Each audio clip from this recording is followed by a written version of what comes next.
Very good morning, everyone. I'm very glad to mention here that I couldn't be there. I had planned to come to the event. I wanted to join you all in person, but for various reasons it couldn't happen. But nevertheless, I'm thankful to Geeta Madam and Agastya Foundation for giving me this opportunity to share my views and experiences. And Geeta Madam was quite kind to be saying those words about me and our office, which has been functioning, which has been trying its best in the last 2 years. So, basically, I am going to speak about collaboration. I hope I am audible to all of you.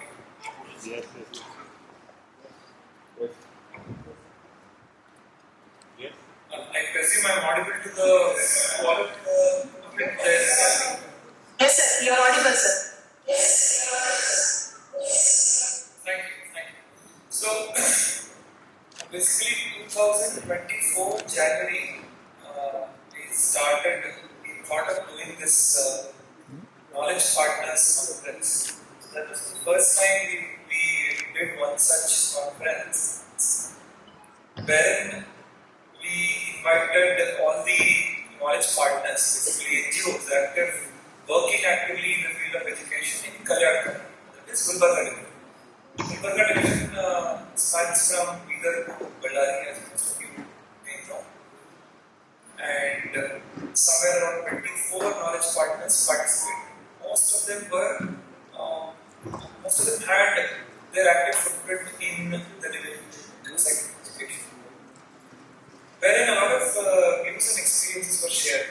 For the first time, I was a new entrant to the sector as well as my office. I was just 5-6 months old into my office. So it gave me an opportunity to learn as to which knowledge partner is doing what exactly in the field. So this information was quite helpful for me in the days to come. And in the days that went by, and in August month we did another conference. We named it EduCon, Education Conference. This time we did this in Ballari, and the reason we chose Ballari was because Gulbarga was far north, and we encompass a large chunk of jurisdiction which spans somewhere around 400-450 kilometers. So Ballari is down south, and we wanted to engage the knowledge partners who are active in those southern districts, namely Koppala, Ballari, Chandrans. All of them participated. That's the first time. And second time we did this EduCon, we got somewhere around 60 knowledge partners participating, 60. The ones who are active across the country, not just in Gulbarga division, not just in the state. And this was again a very good experience because it was an in-house program, again, 2-3 days program. Minister, the elected representatives came in, they shared their views, they shared their expectations with all the knowledge partners. In that sense, it was a successful event. And recently, in the month of February again, because we wanted to make this a 6-month biannual affair. Once in 6 months we want to hold such an event. In the month of February we had one such event, this time in Raichur, somewhere in between Gulbarga and Ballari, in terms of geography. So again, this was again an in-house program, 2 days and this happened in University of Agricultural Sciences in Raichur. Roughly about 42 knowledge partners participated, and this time, in these 1.5 years, knowledge partners as well as our education department serving in Gulbarga division, we were quite clear as to what our agendas or what our priorities are. So when we started with Knowledge Partners Conference in 2024 January in Gulbarga, we wanted to know as to, it was more of a brainstorming, who's doing what. where should our priorities lie? So it was an open-ended meetup. Over the course of 1.5 years, all of us together evolved so well and so clearly that in Raichur, when we did this conclave, we were we were exclusively concentrating on 6 themes in the education sector. Education sector in itself is an ocean. So, out of which we prioritized 6 areas and we took up these 6 themes and we had discussions on them. And these 6 themes were, say, PCC, early childhood education, FLN, then we had science and tech STEM education, then we have brought in a new concept called information technology, and a subject of information technology in somewhere around 300 schools through NSQF, so NSQF IT and TAL, training, so on and so forth. So these 6 themes are the areas where we are putting all our efforts and energy in our division, and which is also giving us good results. So we realize that these can be our priorities clearly. So this clarity is a resultant of 3 such conclaves and efforts in the field as well post such conclaves.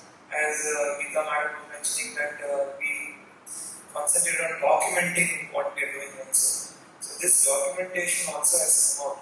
So all the knowledge partners have contributed and given us a working report on what works, what doesn't, where should our efforts lie in those 6 themes.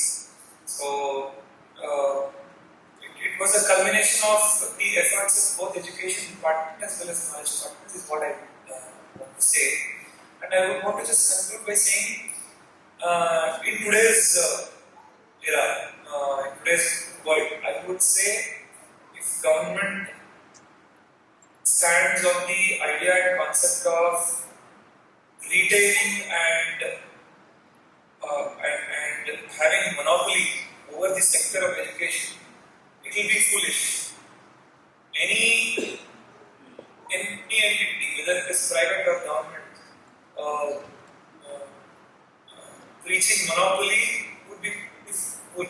So the reason why I wanted ideas to come in, to flow in from the knowledge partners as well, that we can effectively implement in the field, which takes a lot of discussions and deliberations, and these conclaves the way to the same. And that is why in the future days to come as well, I'm expecting a lot more collaboration. Money, but in terms of ideas and efforts in the field. Because money, of course, is not lacking for us. We have a lot of say investment coming in government sectors as well as from both central state governments, etc. And we need like-minded people who would have whose ideas are well-meaning and who are ready to put in those efforts in the field. So with this, I'm looking forward for more such collaboration and better improvement in the quality as well as outcome in our division.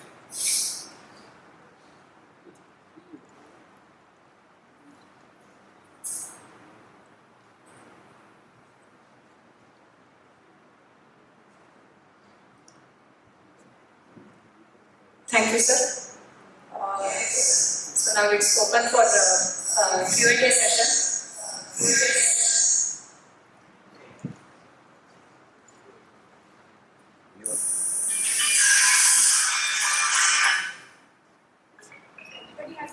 Anyone question? Go ahead. You come here. It's not audible.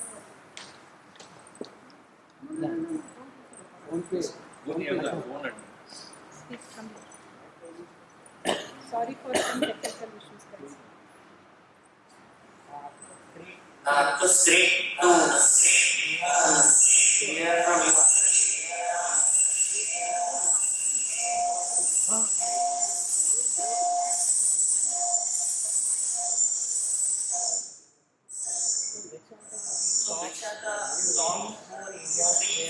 areas where we were seeking collaborations from NGOs or institutions.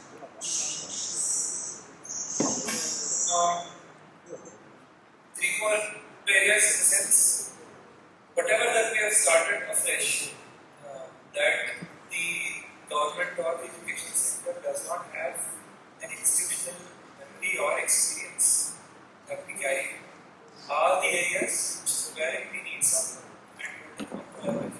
For instance, as you rightly asked, three specific areas are: number one, in terms of ECC, early childhood care and education. This is very much new. This is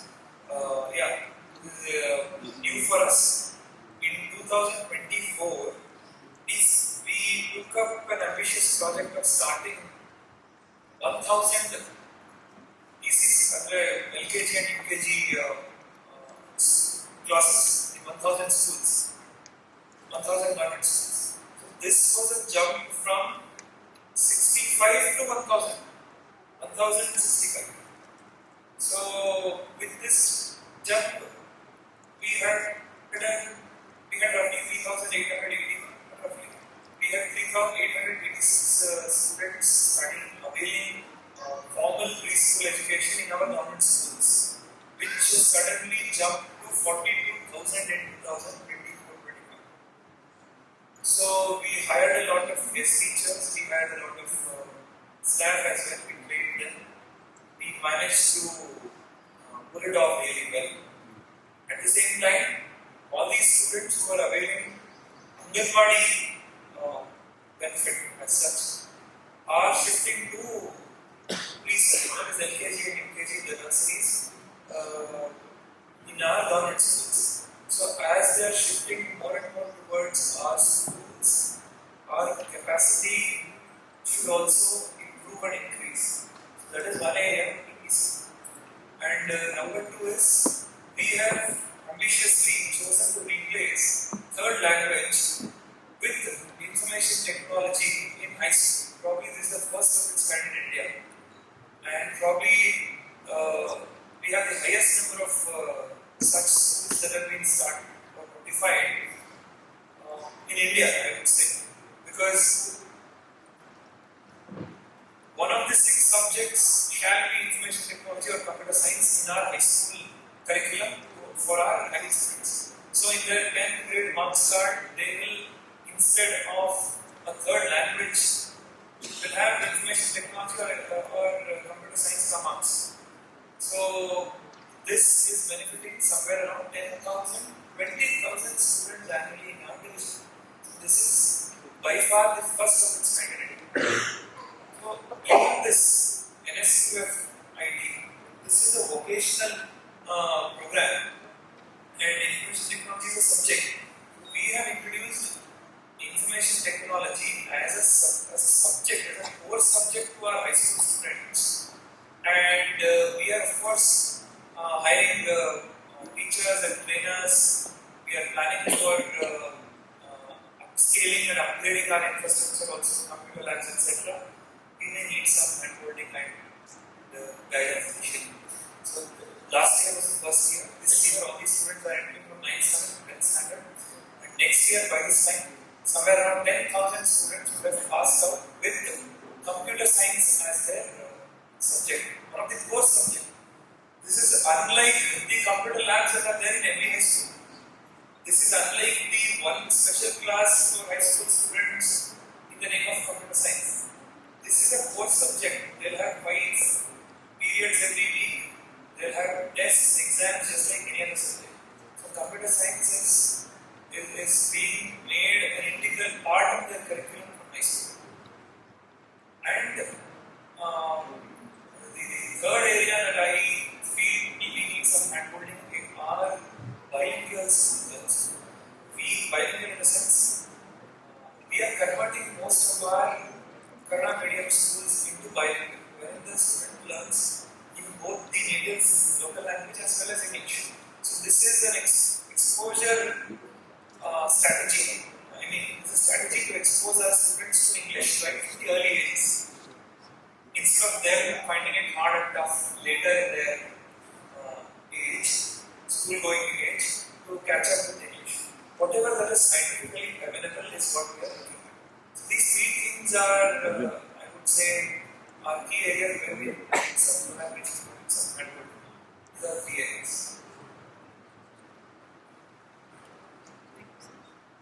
Thank you, sir.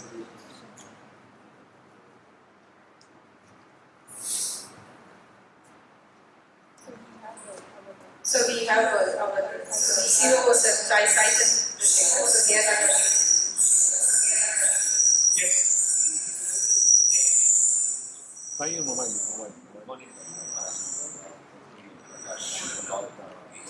Thanks a lot for taking time off. Sharing your thoughts with us. Thanks also for your tremendous support to Agastya's initiatives.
Yes.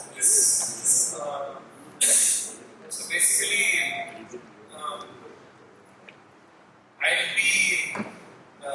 be honest with you, sir. This year onwards, we are curtailing the number of days wherein our teachers are engaged in various training programs. We are curtailing the number of days of training for our teachers. In reason. So, in Gulbarga division, the present working teacher strength is 65%, which means out of the total sanctioned teacher posts, we have 35% vacancies. So our schools are only 2/3 filled with teachers. There is a lacking of 1/3 of teachers. So we have a large lacking here. And in terms of the percentage vacancy that exists in terms of teachers, we are closer to Bihar and Jharkhand, if I'm not wrong, than any progressive state as Tamil Nadu, Kerala. So we are managing the show with guest teachers, and guest teachers are never considered for training, whether it is the regular departmental training through DIETs or special training programs that are conducted by various organizations like Agastya. This year we are pushing more and more guest teachers for training as well, because we will have to sadly accept the fact that even guest teachers have become an integral part of our education system. So leaving them apart, this type of training would be wrong on us. That is why from this year onwards, even guest teachers will be sent for training, and we will try to ensure that the effectivity in the field, in schools, is there. Whatever that they learn in the training is imparted and implemented in the schools. This is what we are trying to ensure. But we will target guest teachers also this time. Because every time any NGO, there is a lot of change, Agastya or IAS, they ask for training. Our officials send only the regular teachers, not the guest teachers. Because our officials allow the guests to run the show in schools, somehow manage.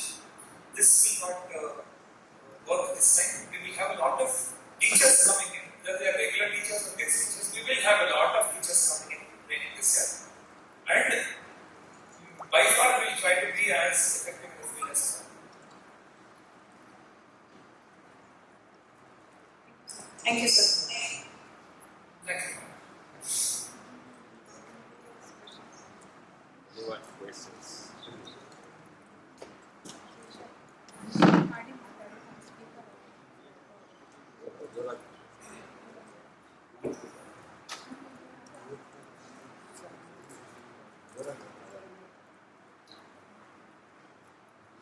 Namaste, sir.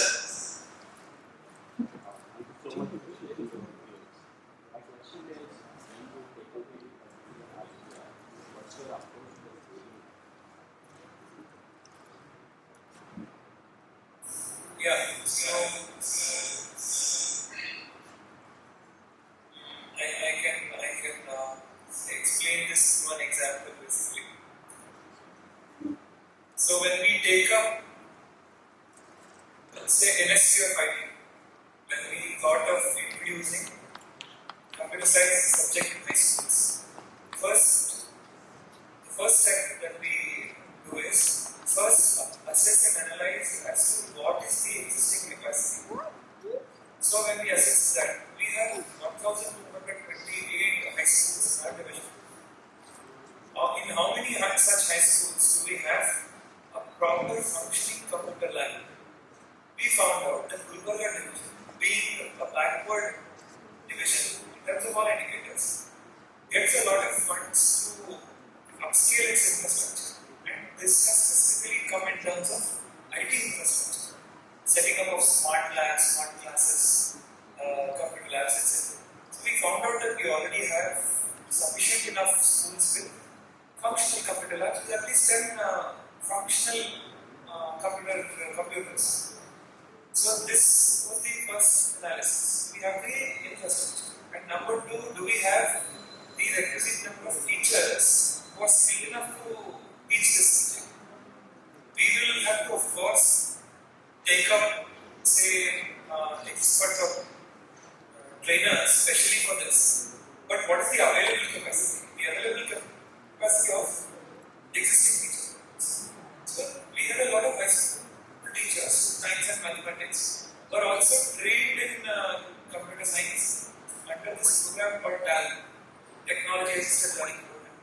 So we found out that we have enough sufficient number of teachers. And in terms of students, next, what is the traction? How many students can actually be attracted towards this?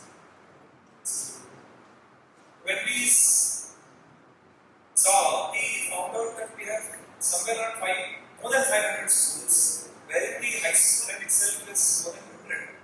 So each class has at least 100 students at all three levels, 8th, 9th, 10th.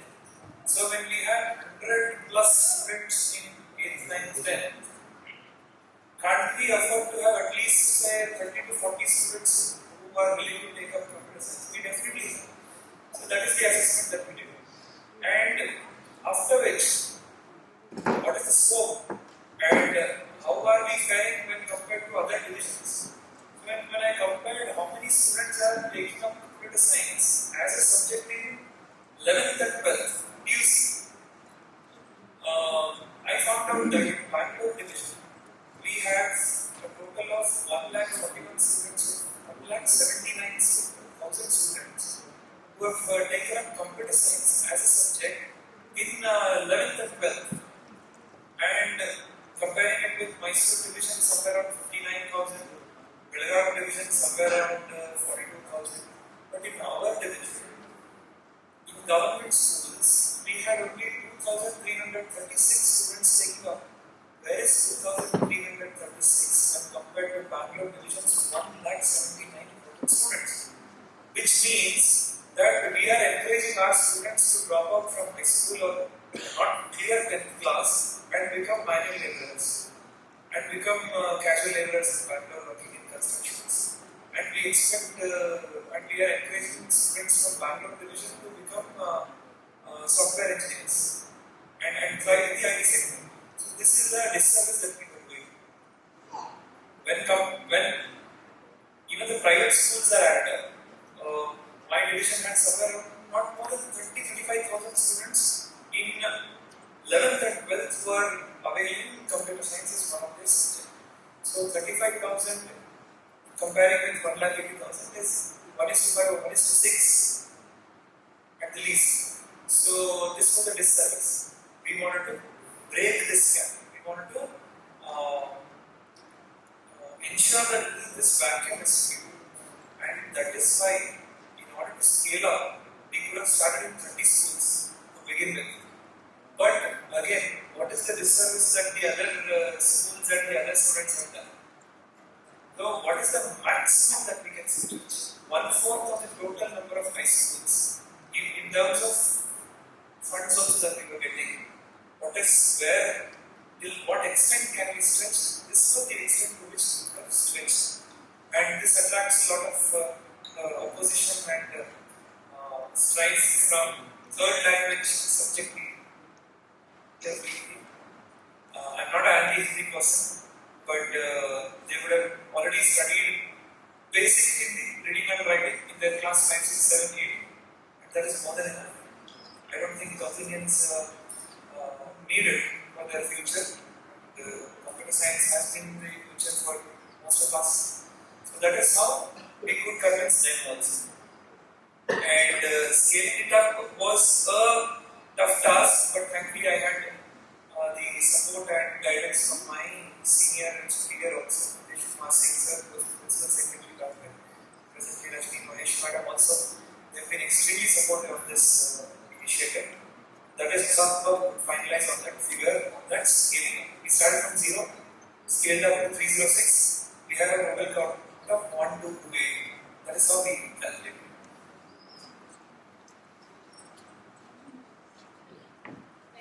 Thank you, sir. We have Revati Narayan.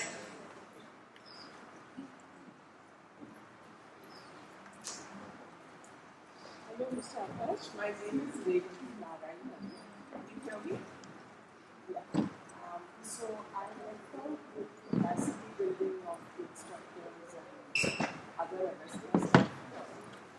I was also associated many years ago with the Mahila Samartha program, which, as you know, worked a lot with Gilberta and Peter and the Gilberta division. Now, my question is, when you set up, I have to say I'm so inspired by what is going on there, this fantastic initiative. You said that you are encouraging children from Anganwadis to move to LKG and UKG, which is being set up in the government schools. Now, my question is very simple, and pardon my ignorance, I may not know the latest. Usually when children come to the Anganwadis, the food supply plays a big role, especially for children from marginalized families. So, is that facility carried over to this new team of setting up LKG in government schools? Because that used to be a huge incentive. My question was, how do you deal with that? And then the supplementary to that is, again, you're taking all this trouble to make sure that children from those areas and poorer families have access to information technology from a young age. But this would again act as a counter. So your thoughts, what would you do? Yes. That's a good question, actually. So, when I we started attracting students from, not encouraging, so attracting students from, children from Anganwadis towards us, I mean, government classes. I would also add